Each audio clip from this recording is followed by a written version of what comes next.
We have a drop-in center that's open for 10.5 hours a day, where people can just walk in and ask for housing. So a typical conversation might be, I was told by somebody that you could get me a voucher. Or I was told by somebody that I can get a case manager here. Then we start a conversation with them. One of our advocates will start a conversation with them, a personal conversation, and sort of ask them about them, ask them about how they got there. We also have Dorothys Kitchen still, which is what a lot of the community thinks of us as.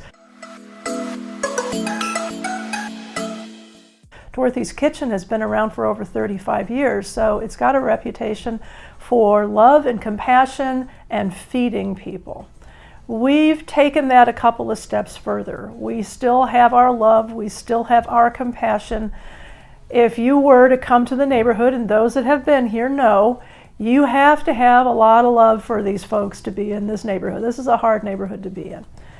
But our kitchen staff is so good at what they do, and we are so blessed with great fresh produce contributions.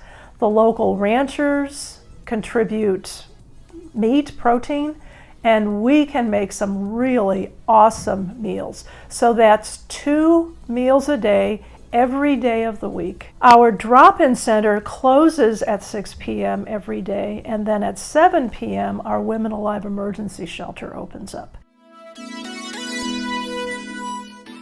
This is an overnight shelter meant to be safe shelter that's just walk in. You don't have to register, you don't really have to do anything, at least not the first night. After that, we encourage you to take an assessment.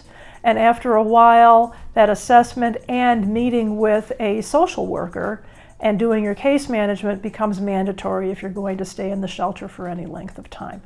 Our goal is to move women out of emergency shelter and into at least transitional housing within the first month. The last program that we have on the premises here at Dorothy's Place is House of Peace. There are actually 2 locations for it. One is up here at Dorothy's Place, up on the 2nd floor. And there's another location in East Salinas. Each one has the capacity to house about 12 adults each. Sometimes we get couples, and so we can exceed that a little bit because they'll be in the same bedroom. House of Peace is, I don't like to play favorites, but it's where you see people blossom out of formerly very debilitating circumstances.